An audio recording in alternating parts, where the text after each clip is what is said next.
Од денес животните во Скопската зоолошка градина се без друштво. Клучна врата за посетителите беше мерка неизбежна за менаџментот, за да се превенира ширење на коронавирусот.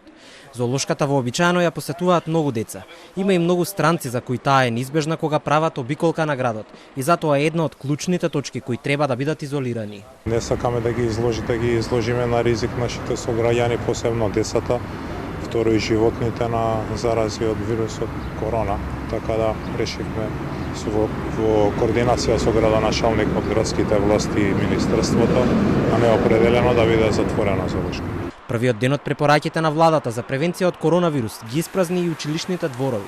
Децата ќе одмараат дома 2 недели, за да бидат што е можно позаштитени од заразата која многу лесно се шири.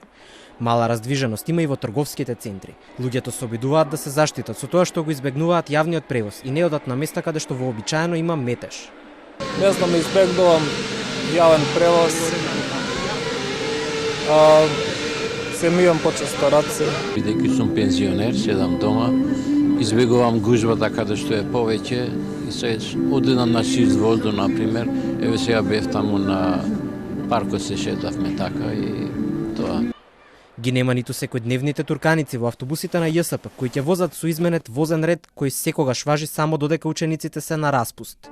Камерата на Телма направи обиколка и на плоштадот во центарот на Скопје. Од тоа што можевме да го забележиме на терен, раздвиженоста на плоштадот е помала, а ги нема и оние традиционални туристички групи кои заедно со водич го разгледуваат градот. Откажани се и културни настани. Од Младинскиот културен центар на Facebook информираа дека настаните кај нив како концерти и изложби се откажани за друг се уште неодреден датум, а влезниците се важечки. Ако пак од Европската куќа на фудбалот не го одложат надпреварот помеѓу Македонија и Косово, кој е закажан за точно 2 недели од сега, тој ќе се одигра пред празен стадион.